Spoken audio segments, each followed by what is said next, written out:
అంతర్జాతీయ దౌత్య నీతిలో ప్రోటోకాల్స్ అనేవి కేవలం నిబంధనలు మాత్రమే కాదు. అవి ఆయా దేశాల మధ్య ఉన్న సంబంధాల లోతును తెలియజేసే కొలమానాలుగా ఉంటాయి. కేవలం 2 గంటల పర్యటన కోసం ఒక దేశాధినేత వస్తే సాధారణంగా విదేశాంగ శాఖ అధికారులు స్వాగతం పలుకుతారు. కానీ United Arab Emirates president Sheikh Mohammed bin Zayed MBZ Bharat వచ్చినప్పుడు అలా జరగలేదు. మన దేశ ప్రధాని మోదీ అన్ని ప్రోటోకాల్స్ ని పక్కన పెట్టి స్వయంగా విమానాశ్రయానికి వెళ్లటం ప్రపంచ దేశాలను ఆశ్చర్యపరిచింది. తను కొంతమందితో మాత్రమే చేసే ఆత్మీయ ఆలింగనం, ఒకే కారులో ప్రయాణిస్తూ ముచ్చటించటం, ఇవన్నీ చూస్తుంటే ఇది కేవలం 2 దేశాల మధ్య సంబంధం కాదు, ఇద్దరు ఆత్మీయ మిత్రుల మధ్య బంధంలా అనిపిస్తోంది. ఇలాంటి చర్యలు, స్నేహపూర్వక సంభాషణలు మోదీ మార్క్ విదేశాంగ నీతికి నిదర్శనం. గతంలో సౌదీ యువరాజు సల్మాన్ కి, రష్యా అధ్యక్షుడు పుతిన్ కి కూడా ఇలాంటి అసాధారణ గౌరవం లభించింది. అయితే యుఏఈ అధ్యక్షుడు మరీ 2 గంటల పర్యటన కోసం రావడం వెనుక ఏదో బలమైన కారణం ఉందనే చర్చ ఇప్పుడు మొదలైంది.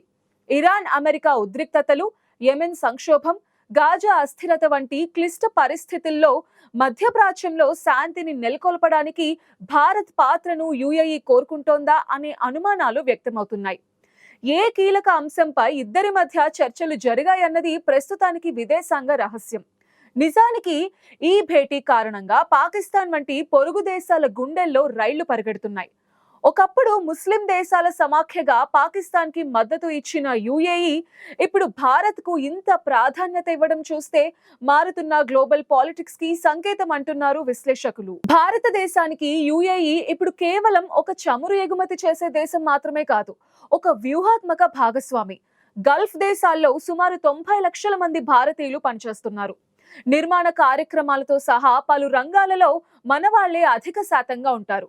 పాకిస్తాన్, బంగ్లాదేశ్ నుండి కూడా ఉంటారు. కానీ వారికన్నా బాగా పనిచేసే వారిగా మనవారికే పేరుంది. భారతీయుల భద్రత, ఇతర ప్రయోజనాలు మనకు అత్యంత ముఖ్యం.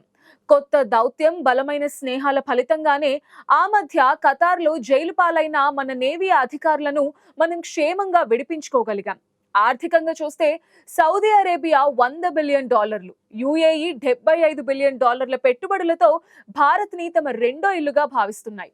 ఒకప్పుడు కాశ్మీర్ విషయంలో పాకిస్తాన్ వైపు నిలబడిన ఈ దేశాలు ఇప్పుడు ఆ సమస్యను భారత్ అంతర్గత విషయంగా గుర్తించటం మన విదేశాంగ శాఖ సాధించిన అతిపెద్ద విజయం. ఇది పాకిస్తాన్ కి దౌత్యపరంగా కోలుకోలేని దెబ్బ. ఇప్పుడు అసలు చర్చ ఐఎంఈసి గురించి, అంటే India middle east Europe economic corridor అనబడే అంతర్జాతీయ రహదారి. చైనా తన belt and road initiative BRI road నిర్మాణం పేరుతో ప్రపంచ దేశాలను అప్పుల ఊబిలోకి నెడుతోంది. అలా వారిని తన గుప్పెట్లోకి తీసుకోవాలని చూస్తోంది. దీనికి చెక్ పెట్టడానికి భారత్ ప్రయోగించిన బ్రహ్మాస్త్రమే ఈ ఐఎంఈసి రహదారి. ఈ కారిడార్ ద్వారా భారత్ నుండి యూరోప్ కి సరుకులు వెళ్లే టైం 40% తగ్గుతుంది. చైనా ప్రాజెక్ట్స్ లాగా దేశాలను అప్పుల పాలు చేయకుండా ఇందులో అన్ని దేశాలు సమాన భాగస్వాములుగా ఉంటాయి. కేవలం రైలు పట్టాలే కాదు, internet cables, green hydrogen pipe lines కూడా ఈ మార్గం ద్వారా సాగుతాయి. ఇది చైనా ఆధిపత్యానికి గండి కొట్టడమే కాకుండా భౌగోళిక రాజకీయాల్లో భారత్ ప్రాబల్యాన్ని పెంచుతుంది. భౌగోళిక రాజకీయాల్లో వస్తున్న మార్పులను గమనిస్తే చైనా తన ప్రాబల్యాన్ని పెంచుకోవడానికి పాకిస్తాన్లోని సిపెక్ ప్రాజెక్ట్ ని వాడుకుంటోంది. దీనికి ధీటుగా భారత్ గల్ఫ్ దేశాలతో కలిసి పశ్చిమాసియా క్వాడ్ లేదా I2U2 ద్వారా చైనాని అడ్డుకుంటోంది. I2U2 అంటే ఇండియా, ఇజ్రాయెల్, యుఏఈ, US దేశాల కూటమి. వాణిజ్యం, ఇంధనం, నీరు, రవాణా, అంతరిక్షం, ఆరోగ్యం, ఆహార భద్రత అనే 6 కీలక రంగాల్లో ఉమ్మడి పెట్టుబడులను ప్రోత్సహించటం దీని ప్రధాన లక్ష్యం.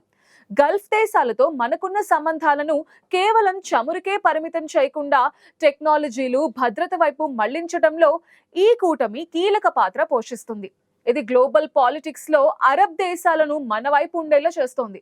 2023 ఇయర్లో జరిగిన G20 సదస్సులో ప్రకటించిన ఐఎంఈసి కారిడార్ ఒక చారిత్రాత్మక అడుగుగా చెప్తారు పరిశీలకులు.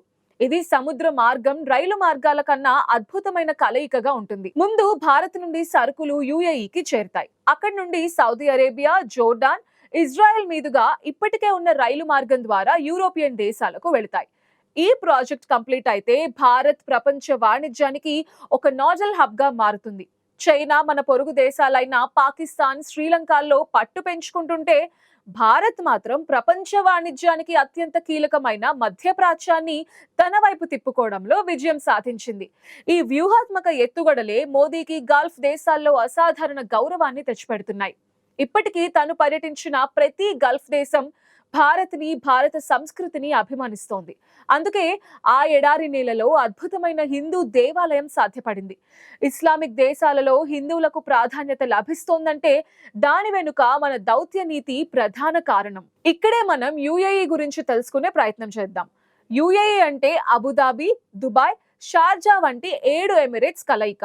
ఈ 7 రాజ్యాలకు విడివిడిగా షేక్లు లేదా రాజులు ఉన్నప్పటికీ వీరంతా కలిసి ఒకే దేశంగా కొనసాగుతూ ఉంటారు. ప్రస్తుతం భారతదేశానికి 2 గంటల పర్యటనకు వచ్చిన Sheikh Mohammed bin Zayed Al Nahyan Abu Dhabi దేశానికి పాలకుడు, యుఏఈ దేశాల కూటమికి ప్రెసిడెంట్. ఆయన ప్రధాని మోదీకి అత్యంత సన్నిహితుడు.